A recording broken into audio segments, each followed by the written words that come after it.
Imagine living in a world where every moment of your life is controlled by someone else. You rise before dawn. You labor until exhaustion. And at night, even your dreams feel owned by another. Yet, in that world of unrelenting oppression, people found ways to resist. Some acts were quiet, working a little slower than expected, claiming illness when strength was gone, or intentionally misplacing tools. These were not just small gestures. They were sparks of defiance, moments where enslaved men and women reclaimed tiny fragments of their dignity. Others chose bolder paths, daring to rise up against a system designed to crush them. Each act, no matter how small or large, carried the same message: the human spirit will not be broken. Today, we are diving into one of the most extraordinary examples of that resistance, the story of the Stono Rebellion of 1739. This was not just a moment of violence or unrest. It was a desperate cry for freedom, a declaration that even in the darkest of times, hope and courage could burn brightly. Led by a man named Jemmy, the rebellion stands as a powerful reminder that the fight for liberty is older and deeper than many of us realize. As we begin this journey, think about the courage it took for people who had nothing, no legal rights, no protection, no recognized humanity in the eyes of the law, to stand together and say, enough. They knew the risks. They understood the likely outcome. And still, they chose to resist. Their actions were not simply about escaping bondage. They were about reclaiming their humanity and inspiring future generations to believe in the possibility of freedom. In telling this story, we are not just revisiting history. We are reminding ourselves that liberty has always come at a cost, that every freedom we hold today was once fought for by those who came before us. It is easy to overlook these stories, buried beneath centuries of silence. But when we bring them to light, we see history for what it truly is: a series of battles, both great and small, for the right to live free. So if you are ready to uncover the courage, the heartbreak, and the lasting impact of the Stono Rebellion, stay with us until the end. And if you find value in these powerful stories of resilience and humanity, do not forget to like this video, subscribe to the channel, and share it with others who believe that history still has lessons to teach us today. Your support helps keep these stories alive and ensures that the voices of the past continue to inspire the present. By the time the calendar reached 1740, South Carolina had become a place unlike almost anywhere else in the English colonies. The landscape was dominated by sprawling plantations, each one stretching across acres of fertile ground, carefully designed to grow crops that the world craved: rice, indigo, and tobacco. These plantations were more than farms. They were engines of wealth, built on the backs of people who had been stripped of their freedom. The white planters who claimed ownership of this land had discovered that the riches they dreamed of could only be secured through endless labor. And so they turned increasingly to the transatlantic trade in human beings. Ship after ship crossed the ocean, carrying with them men, women, and children who had been torn from their homes in Africa. By the middle of the 18th century, this unrelenting system had altered the very fabric of society. What made South Carolina so striking was the sheer imbalance of its population. The enslaved Africans and African Americans outnumbered their white enslavers by nearly 2 to 1. Around 40,000 black people lived in the colony, compared to just 20,000 whites. The result was a society filled with tension, where the very people whose labor made the colony flourish also had the power, through sheer numbers, to unsettle it. The white population could not ignore this reality. Every day they walked among fields and villages where the majority of faces they encountered were not their own. Every night they went to sleep with the awareness that, should the enslaved decide to rise together, the planters' fragile dominance could be shattered. This imbalance shaped the rhythm of life in the colony. The enslaved communities were not a faceless mass, but a mosaic of people with different origins, traditions, and languages. Many had just arrived from regions of West and Central Africa, carrying with them memories of freedom, knowledge of warfare, and skills that were invaluable for survival. Others were born into slavery on American soil, learning from their elders while also developing new identities rooted in the harsh soil of the plantations. Together, they formed a majority culture that spoke to endurance and quiet strength. It was in the fields and cabins of South Carolina that African traditions blended with new realities, giving rise to ways of living that preserved dignity in the face of crushing oppression. To the white planters, however, these demographics were a constant source of anxiety. The colony's prosperity depended on enslaved labor, but that very reliance created an unshakable fear. They imagined the possibility of uprisings, whispered rumors of plots, and passed laws intended to keep tight control over every aspect of enslaved life. They convinced themselves that vigilance was the only way to maintain order, yet they were blind to the deeper truth. The system they had built was inherently unstable because it rested on cruelty and denial of humanity. Still, rather than reconsidering the morality of their actions, they doubled down on control. In this environment, every interaction carried layers of meaning. When enslaved people gathered in the evenings to share songs or stories, it was not merely passing the time. It was an act of cultural survival, a reminder to themselves and each other that they were more than laborers in the fields. When planters enforced curfews or banned gatherings, it revealed the depth of their unease. Even the natural world became part of this struggle. The rivers that cut through the Carolina landscape were both arteries of commerce and imagined pathways to freedom. The forests that bordered the plantations offered brief refuge for those who dared to flee. Though the risk of capture was ever present, the numerical reality also created a paradoxical sense of power among the enslaved. They knew they were the majority. They saw that their collective strength surpassed that of their enslavers. They recognized that resistance, whether through small acts of defiance or organized revolt, was always within the realm of possibility. This awareness did not erase fear, but it planted seeds of courage. Each story of an escape, each rumor of an uprising in another part of the Americas, each whispered word of freedom offered by the Spanish in Florida, all these became threads in a larger tapestry of hope. White colonists, meanwhile, responded to their growing fear with measures that revealed just how fragile their control truly was. They passed laws requiring men to carry weapons even into spaces of worship, transforming places of faith into strongholds of vigilance.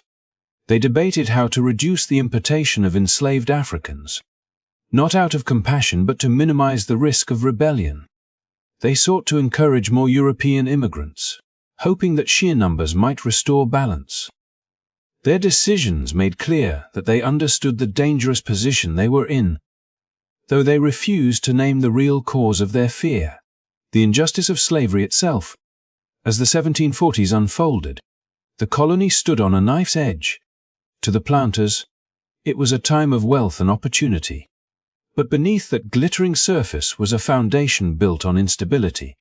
To the enslaved, it was a life of hardship, but also one in which solidarity and resistance were never far from their minds. It was within this charged atmosphere, where the majority lived in chains and the minority ruled through force, that the Stono Rebellion erupted. The uprising did not emerge from nowhere. It grew out of decades of imbalance, injustice, and a yearning for freedom that could no longer be contained. The numbers told one story, but the lives behind them told another. That a people denied liberty would always find ways, great or small, to reclaim their humanity. The imbalance of South Carolina's population weighed heavily on the minds of the white colonists, and their unease found expression in laws designed to remind them, and everyone else, that authority had to be defended at all costs. By late summer of 1739, the colony passed what became known as the Security Act, a law that required white men to carry firearms with them even when attending church services. To an outsider, the idea might have seemed strange, almost contradictory. For church was meant to be a sanctuary, a place of peace and devotion. Yet in South Carolina it became another extension of the planter's fortress mentality. They feared that the very hours when families gathered together in worship might also be the most vulnerable. The moment when enslaved people outnumbering their enslavers 2-1 could seize the opportunity to act. It was not custom for men to bring muskets into the pews. But the law made clear that faith alone was not enough to ease the anxieties that haunted the ruling class. Still, the law was not yet in effect when the spark of rebellion ignited, and that gap would prove fateful. This requirement tells us far more than the words on the statute page. It reveals the intensity of the fear that gripped white society. Fear born not from uncertainty about who they were, but from knowledge of what they had created. They lived within a world that promised them wealth and prosperity, yet that promise depended upon the labor of tens of thousands who were forced to toil in misery. Each new ship that arrived from Africa reminded them that the majority of the colony's population did not choose to be there, and could at any moment decide to rise against the few who held power. The Security Act was, in many, an admission that the balance of power was fragile. It was also a message to the enslaved themselves, a visible declaration that planters knew rebellion was possible and were determined to meet it with force. But laws are only as strong as their enforcement, and in those weeks before the act took hold, life carried on as it had, with planters leaving their weapons behind as they gathered in their chapels and enslaved people working the fields with little direct supervision. The irony is unmistakable. In seeking to protect themselves through a law requiring constant vigilance, the white colonists actually revealed the very weakness that enslaved people recognized all along. They could not worship. They could not walk through their communities. They could not even rest without the shadow of potential rebellion crossing their minds. The enslaved majority may have been forced into silence much of the time, but silence did not equal acceptance. Stories spread quietly from one cabin to another. Knowledge of opportunities beyond the plantation trickled through the grapevine, and whispers of Spanish Florida's promise of freedom added urgency to conversations under the cover of night. While the planters debated laws and carried their onis into the pews, those in bondage carried something far more powerful, the determination to one day grasp liberty for themselves. The very fact that the act had not yet been enforced when the Stono Rebellion began is more than coincidence. It suggests that enslaved people were acutely aware of the rhythms of colonial life, of when men would be unarmed, of when labor would continue without direct oversight. Sunday mornings, once thought of by planters as a moment of religious stability, became the perfect stage for defiance. The law intended to place a musket in every white man's hand at precisely the time when the rebels rose. But because it had not yet come into practice, the balance shifted briefly in favor of the enslaved. That gap, small as it might seem, provided the window through which Jemmy and his followers would step, carrying their banner of liberty and their dream of freedom toward the uncertain road ahead. The Security Act also reminds us of how deeply religion itself was woven into the struggle between control and resistance. To the planters, church was not only a place to worship, but a place to reinforce the message that slavery was divinely ordained, that obedience was a path to heaven. Carrying firearms into such a setting transformed it into a contradiction, where spiritual devotion was overshadowed by preparation for violence. It was as if every hymn sung under the rafters was accompanied by the metallic presence of muskets. Each sermon layered with the unspoken acknowledgement that faith alone could not protect those who feared the judgment of the people they enslaved. For the enslaved, observing such contradictions must have only deepened their awareness of the hypocrisy at the heart of the system. Looking back, it is easy to see the Security Act as a symbol of desperation, a law that tried to mask fear with the appearance of strength. The white colonists believed that arming themselves even in their most sacred spaces would prevent uprising. Yet the very need for such a law confirmed the fragility of their control. It was a world where dominance depended not on moral authority but on the constant threat of violence, and where freedom was denied so completely that even the act of attending church demanded the presence of a weapon. In this setting, the seeds of rebellion found fertile soil, nourished by the contradiction between the colonists' prayers for peace and their relentless reliance on force. Thus, when Jemmy and his companions chose their moment, they did so with full understanding of the vulnerabilities around them. The Security Act had been passed but not enforced, and that detail mattered.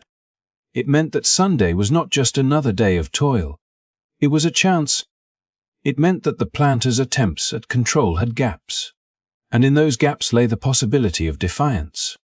The story of the Act is not a side note to the Stono Rebellion but part of its very foundation.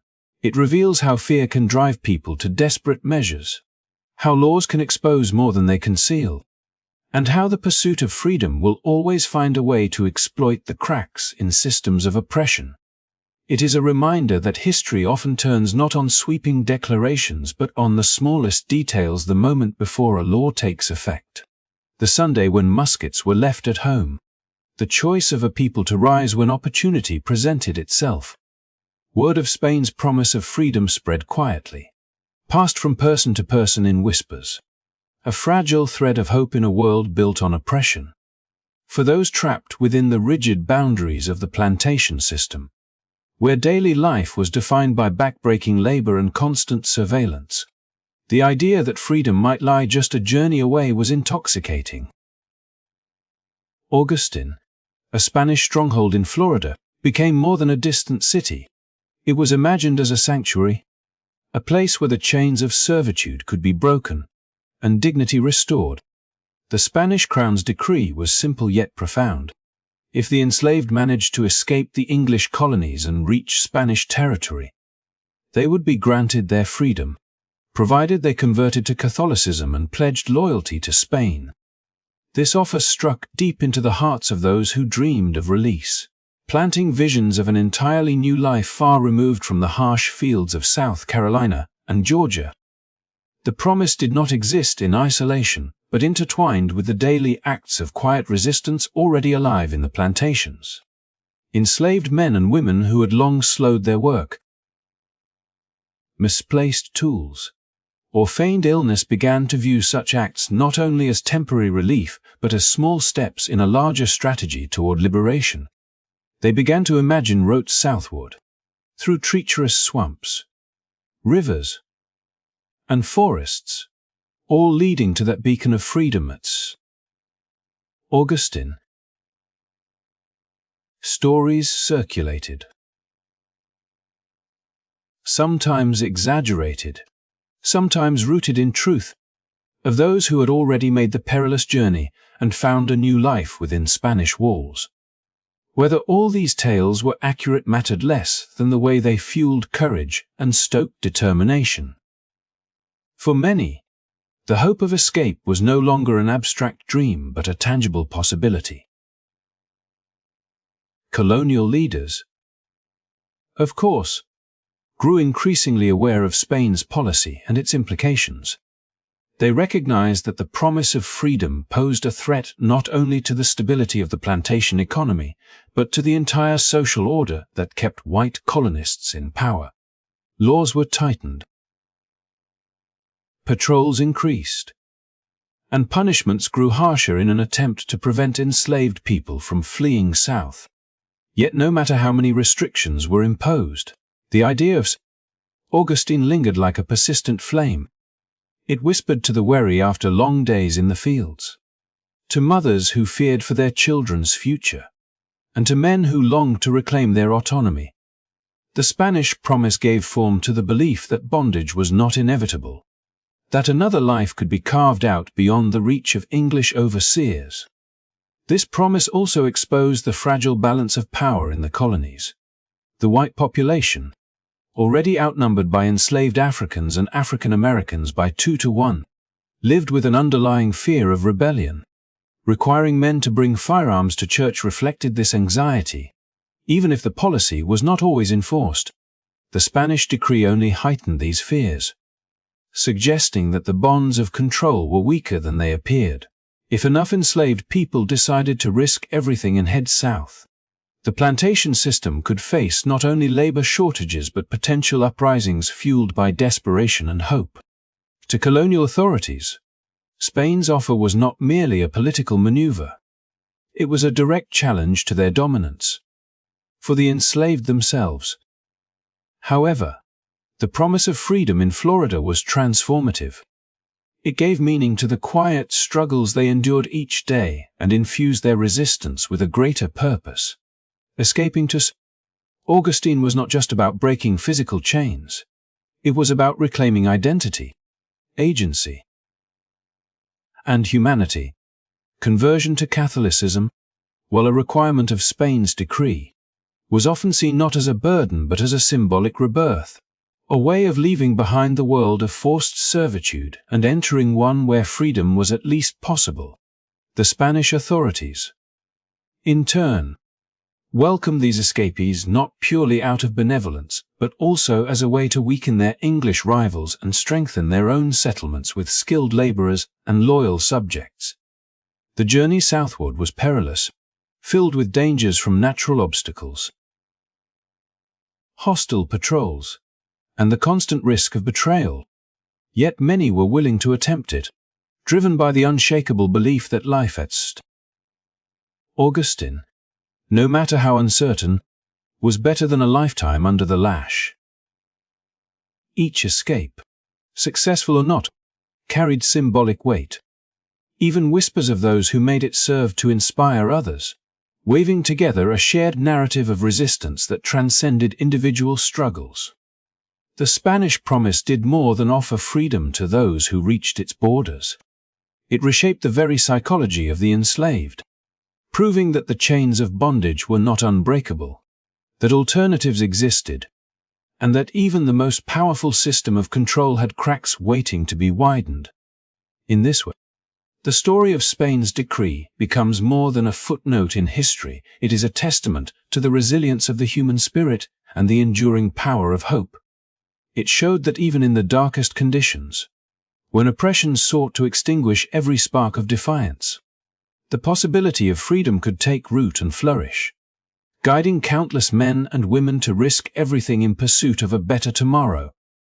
In the early morning hours of September 9, 1739, the heavy mist clung to the fields and marshes of South Carolina, wrapping the land in silence that concealed a storm waiting to break. On that day, an Angolan man known as Jemmy would take a step that would echo far beyond his own time, a step that drew upon years of quiet resistance, of whispered plans in the darkness, and of countless prayers for freedom. Jemmy, tall, proud, and sharp of mind, was no ordinary figure in the colony. He had once lived in Angola, where he may have fought in wars, learned discipline, and carried within him a knowledge of strategy that few around him could match. It was from this well of experience that he drew his strength, and on that morning, he gathered around him about 20 men and women who, like him, could no longer endure the weight of chains and the cruelty of their masters. Their gathering was not reckless or sudden, but the culmination of years of watching, waiting, and preparing for a chance to act. The timing was not chosen at random. Jemmy and his companions knew that their enslavers were vulnerable in that season, distracted by harvest and lulled into routine. They also knew of the larger world beyond the colony, of Spain's promise in Augustine that any who could escape and embrace Catholicism would be granted freedom. That knowledge, carried by rumor and spoken in secret, lit a fire in their hearts, for it offered not only the hope of release, but also a destination toward which they could march. On that day, Jemmy raised a banner of defiance, And those first 20 rebels stood together as more than just individuals bound by suffering. They stood as a small army with a dream larger than themselves.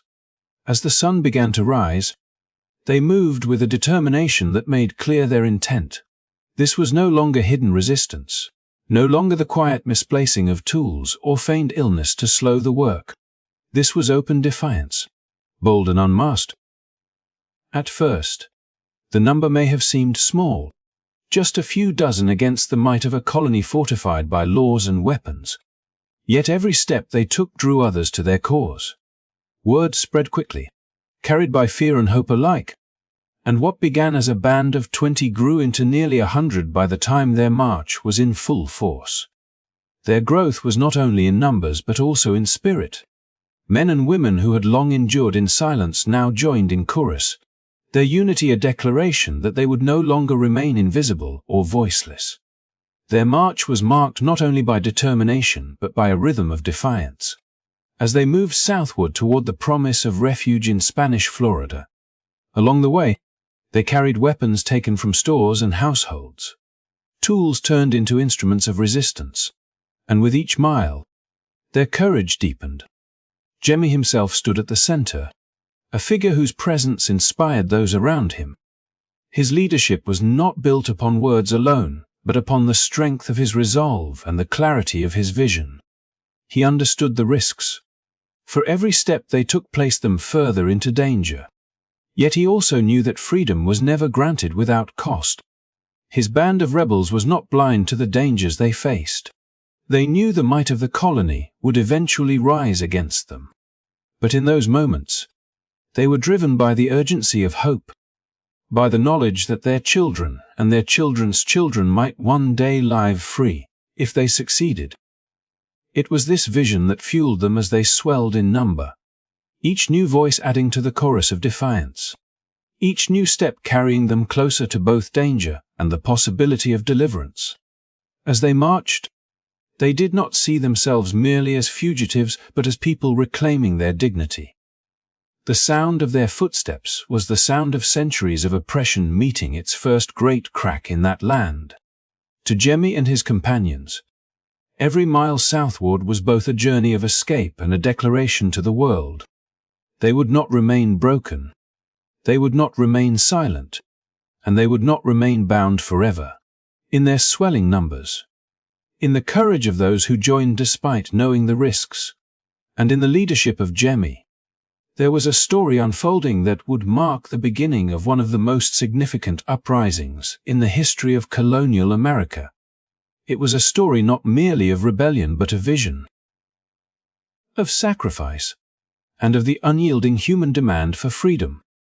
They moved together as if driven by a single heartbeat, their steps echoing across the dusty paths of South Carolina.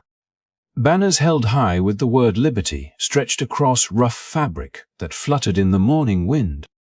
These were not just pieces of cloth but symbols of a dream, fragile yet unbreakable, a vision of a life beyond chains and commands. Each man who joined the march carried more than a musket or a blade. He carried the weight of centuries of suffering, the memory of family torn away, the echo of prayers whispered in the dark of night. With every mile, their numbers grew, their courage swelling as they raided stores for weapons, gathering the tools they believed would carve their path to Florida and to freedom. Florida, with its promise of sanctuary under the Spanish crown, became not just a place on a map but a beacon glowing on the horizon, calling them forward with the hope of new lives as free men, fathers, brothers, and husbands unshackled from servitude. The raids they carried out were not acts of blind violence, but deliberate strikes, meant to gather what they needed to survive the journey and defend themselves against inevitable pursuit. In the rhythm of their movements, one could sense both urgency and defiance, a message sent to the world that they would no longer bow without resistance. Each clash, each weapon seized, each banner lifted was a cry against a system that had tried to silence them for too long, though the risks were enormous. The fear of capture or death was outweighed by the fire that burned within them, the desire to reclaim their dignity and write their own destiny. The march was not only a flight from bondage, but also a procession of defiance. An act of collective memory and courage that carried echoes far beyond the fields they left behind. Jemmy, the Angolan who had stepped into leadership, walked with his head held high, embodying the spirit of countless ancestors who had resisted oppression before him. His presence gave the group a focus, his voice a rallying cry that pushed them forward even as danger closed in from all sides. The sound of drums may not have accompanied them, yet their steps seemed to beat out their own rhythm, a cadence of determination and unity, with every man who picked up a weapon, with every banner that waved. Their movement grew into something larger than themselves, an idea, a living symbol of the universal longing for freedom. As they pressed southward, hearts pounding and eyes scanning the horizon, it was not only their own survival they carried with them, but also the hopes of others still in chains. Those who watched from a distance and felt courage stir in their own souls. The countryside they passed through bore silent witness to their rebellion. Fields that had once held them in labor now echoing with the sound of voices raised not in work songs, but in the language of freedom. Houses and settlements stood as reminders of the world they sought to leave behind. Places of wealth and power that had thrived on their suffering. By seizing what they needed along the way, they struck a symbolic blow against that order, proving that even those considered powerless could challenge the structures built to contain them. Their journey was not just a physical movement toward Florida, but a march into history, a declaration that even in the darkest circumstances, the spirit of liberty cannot be extinguished. The road ahead was uncertain, the dangers immense, but in that moment, as they raised their banners and pressed forward together, they carved their place in a story that would echo across centuries. The clash between the rebels and the militia was inevitable, and when it came, it was swift and merciless, as the band of determined men and women pressed southward, carrying with them the hope of freedom and the courage to risk everything for it. They were met by organized forces prepared to crush their defiance. The militia, numbering far more than the rebels and armed with superior resources, moved quickly to intercept them. What followed was a brutal confrontation, where dreams of liberty clashed against the heavy weight of a system built to suppress them. Around 30 of the rebels fell in that fight, their lives extinguished in a moment of ferocity. Yet their bravery etched permanently into the soil on which they stood. The survivors faced a crueler fate. Some were captured and executed, made examples of to instill fear in others who might dare to rise, while others were sold off to the Caribbean, carried away from the land they had known, their rebellion silenced by distance and the chains of bondage. And what of Jemmy, the Angolan man who had sparked this bold bid for freedom? History grows silent here, the record of his life fading into shadows. Some accounts whisper that he perished during the battle, falling alongside the comrades who had trusted his leadership. Others suggest he may have been captured and executed, his death used as a chilling message to those still enslaved.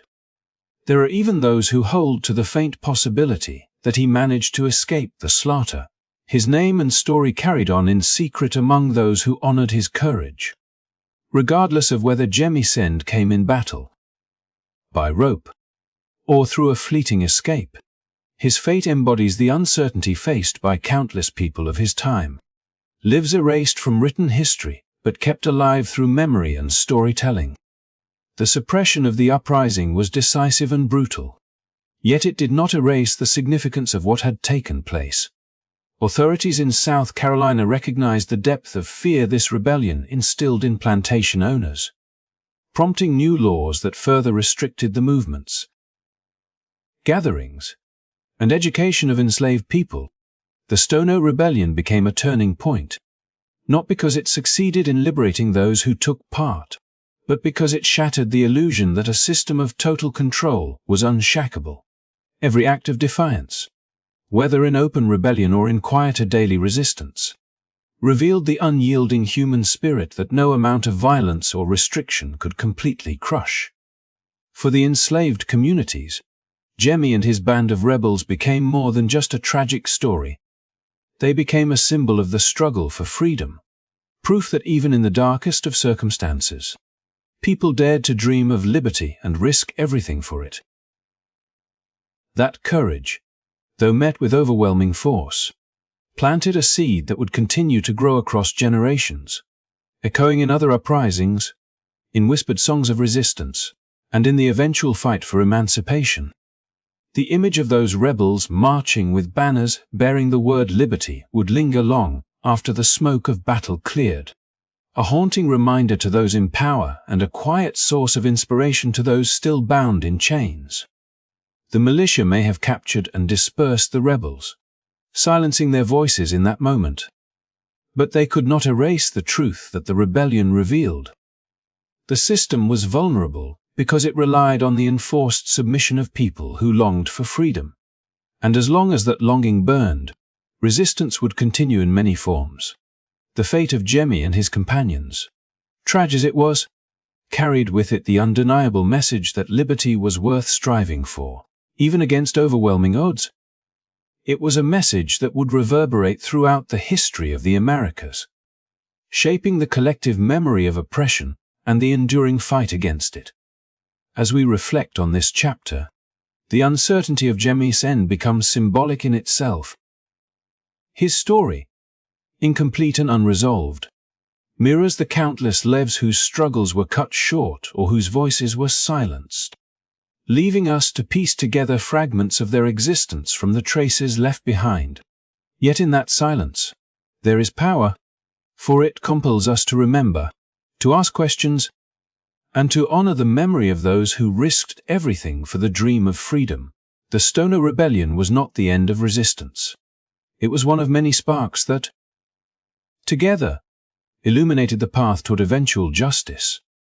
Though the militia claimed victory, the greater triumph lies in the endurance of the human spirit, which refused to accept chains as destiny. Jemmy's name endures not because he was defeated, but because he dared to resist, leading others in a fight that the world would remember. His fate may remain unknown, but his courage is certain, and it continues to inspire all who hear his story. In the aftermath of the uprising's chaos, as the smoke of burning plantations drifted across the Carolina landscape and the sounds of pursuit echoed through the woods, there emerged a detail that often slips through the cracks of the larger narrative, but speaks volumes about the intentions and values of those who dared to rebel. While the rebels carried weapons and struck at the structures of oppression around them, their actions were not simply driven by blind rage or unrestrained destruction. On several occasions, they deliberately chose to spare the lives of certain individuals, specifically those known for treating the enslaved population with some degree of fairness or compassion. This restraint, in the midst of such violence and desperation, illuminates the humanity and thoughtfulness at the heart of the rebellion. It was not an indiscriminate campaign of bloodshed, but an intentional effort to challenge a brutal system while still recognizing fragments of kindness within it. Such moments reveal that the rebels were not only fighting for their own survival, but also making moral decisions in the heat of conflict. Decisions that would echo through history as evidence of their dignity and agency. This selective sparing of lives forces us to reconsider the way we often view uprisings in history.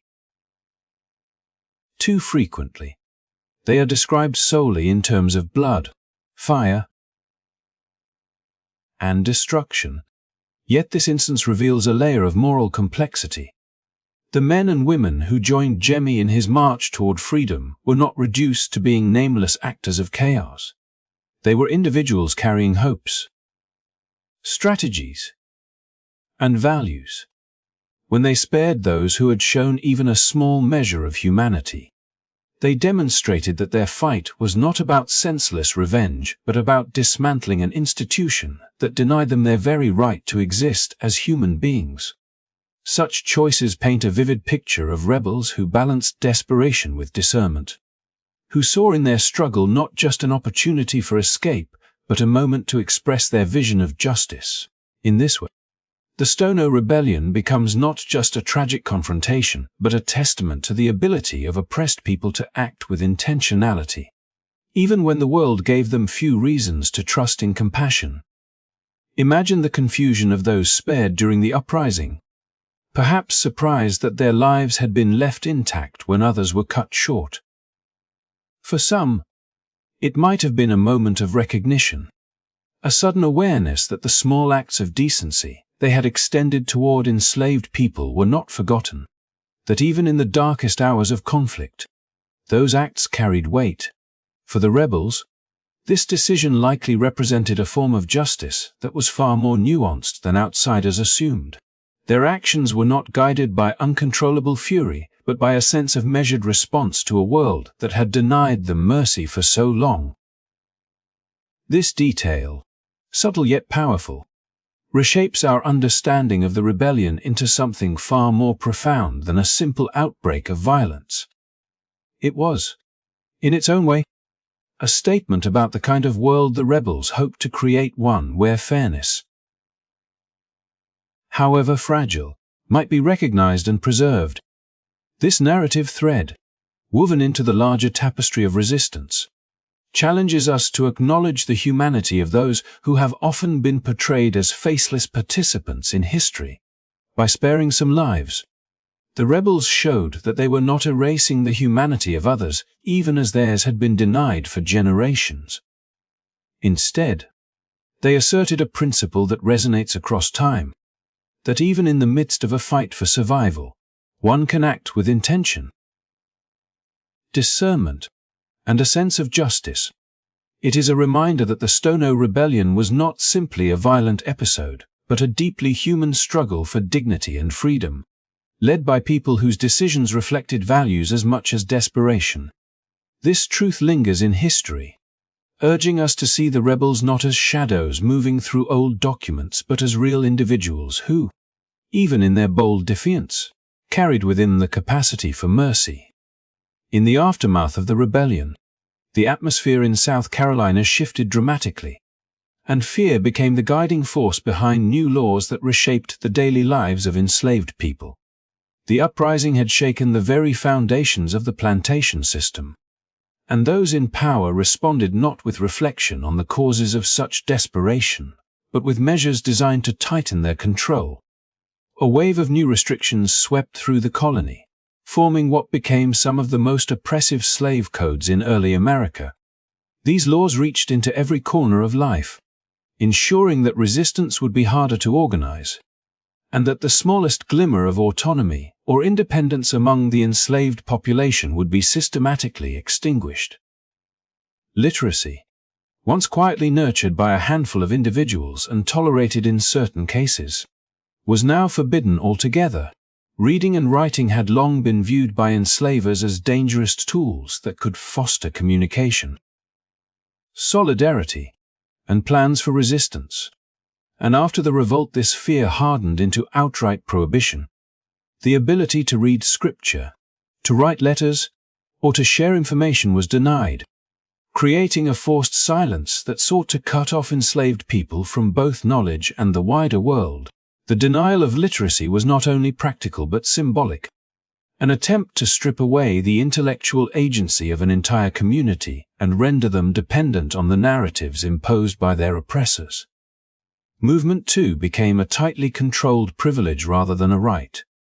Where before some enslaved individuals could travel short distances with passes or errands, new rules restricted mobility so severely that even walking from one plantation to another without explicit permission could result in harsh punishment. Patrols were strengthened, and curfews were enforced, creating a system where the landscape itself seemed to conspire against freedom. Rivers, roads, and forests that might once have been routes of escape were now monitored by armed men determined to prevent any repeat of collective resistance.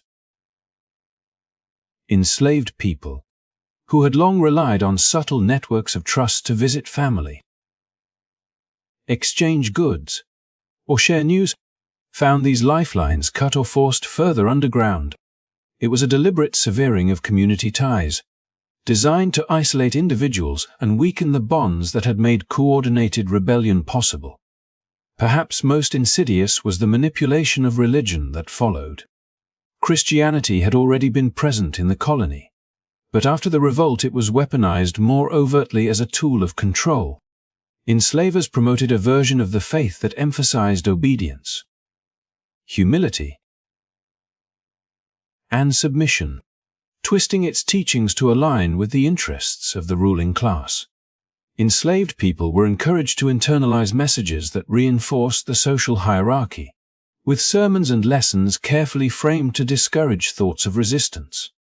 Yet even within these constraints, many found ways to reclaim spiritual practice for themselves, turning gatherings into spaces of quiet resilience where coded language, hidden meanings, and shared hope resisted the attempt to strip faith of its liberating potential. This spiritual dimension became a subtle form of defiance, proof that even in the face of oppression, human beings could find ways to nurture dignity and identity. The new codes thus represented not only legal restrictions, but a comprehensive system of surveillance, coercion, and psychological manipulation. They were born out of the fear of those who had seen what determined men and women do when pushed to the edge, and who now sought to extinguish the possibility of such defiance ever taking root again. These laws were meant to bury the memory of the uprising, to ensure that the courage displayed in the rebellion would not inspire others. Yet, paradoxically, the harshness of these measures only underscored the power that enslaved people held. For the ruling class would not have reacted with such severity if they had not recognized how vulnerable their dominance truly was. Even as the codes tightened, stories of the revolt continued to circulate, whispered among enslaved communities and remembered as evidence that resistance was possible. Parents and elders passed on these accounts to children, reminding them that their people were not simply victims but actors who had dared to challenge an unjust system. The restrictions may have made life more difficult, but they also reinforced the determination of many to find new forms of defiance, whether through hidden learning, clandestine travel, or the quiet reimagining of religion as a source of strength. The legacy of the uprising, and of the laws that followed, lived on in the daily choices of those who refused to let their spirit be broken, even in the face of overwhelming control. The aftermath of the rebellion thus reveals a dual reality. On one side, the tightening grip of the powerful, and on the other, the enduring resilience of the oppressed. South Carolina's new codes were intended to close doors, but they also revealed just how many doors had already been forced open. The fear of the ruling class was a testament to the bravery of those who had dared to rise. And even as laws tried to silence that memory, the story of resistance survived, carried quietly but firmly through generations. As the echoes of the Stono Rebellion fade into the long corridors of history, what lingers is not simply the memory of violence or suppression, but the undeniable spirit of defiance that refused to be erased. The men and women who rose up along the banks of the Stono River in 1739 knew full well the risks they faced. They understood that the laws, the militias, and the sheer power of the colonial system were stacked against them. Yet they chose to act. Their choice was not born from desperation alone, but from a profound and unyielding yearning for liberty. That yearning became a spark, one that could not be extinguished even by the harshest punishments or the cruel tightening of codes that followed. The rebellion itself was silenced with brutal swiftness. Militias intercepted the rebels, punished the survivors, and enforced new restrictions meant to deter anyone who might dare dream of freedom again. Yet history shows that such acts of repression never succeed in erasing the deepest desires of the human heart. Each generation carries with it the memory of those who came before, the lessons of their struggles, and the courage they demonstrated. The enslaved of South Carolina and beyond would continue to resist in countless ways. Through open defiance, secret gatherings, cultural preservation, and the passing down of stories that kept hope alive even in the darkest nights. What makes the Stono Rebellion stand out is not only its size but its lasting symbolic power. It tells us that the fight for freedom is rarely a single moment of triumph, but often a long, arduous journey filled with sacrifice, setbacks, and resilience. Jemmy, the mysterious leader whose fate remains unknown, embodies that spirit of leadership and vision. His name, though whispered by history, still resonates as a symbol of resistance. The rebels who spared lives along the way also remind us that even in conflict, their actions carried thoughtfulness, justice, and humanity, contrasting sharply with the brutality of the system they were fighting against. Looking back, we can see how the rebellion forced the colonial authorities to react, tightening restrictions and attempting to control not just the actions, but even the minds of the enslaved through manipulated teachings and cultural suppression. Yet every attempt to control only revealed how deeply threatened the system was by the idea of freedom. Oppression often betrays fear, and in this case, the fear was of a truth that could not be denied, that human beings, no matter their condition, will always seek liberty. Today, when we reflect on the Stono Rebellion, it is not simply as a tragic episode in the past, but as a reminder of the courage that ordinary people can summon when they decide that dignity is worth more than life under bondage. Their story should not be confined to textbooks or archives. It should inspire us to think about justice in our own time, about the ways in which inequality still shapes societies, and about how resilience and courage can still transform history. The rebellion may have been suppressed, but the memory of it breathes in the ongoing pursuit of freedom across generations and continents. And so, as we close this journey into the past, let us honor those who rose at Stono not with silence but with remembrance. They were not faceless, nameless figures. They were fathers, mothers, brothers, sisters, people who dared to envision something greater for themselves and those who would come after. Their defiance, though crushed, did not. It echoes still, a testament to the power of the human spirit to resist chains and to dream of a different dawn. Thank you, dear listener, for walking through this story with me. If you found meaning in these voices of the past, I invite you to support this channel by liking the video, subscribing for more stories that uncover hidden chapters of history, and sharing it so that others too may remember and reflect. Together, we keep these memories alive, not licks, but as living lessons for the present and the future. And now, as night falls and the day comes to a gentle close, may you carry with you the quiet strength of those who refused to surrender their humanity. May their courage inspire your own paths, and may peace find you as you rest. Sleep well, and good night.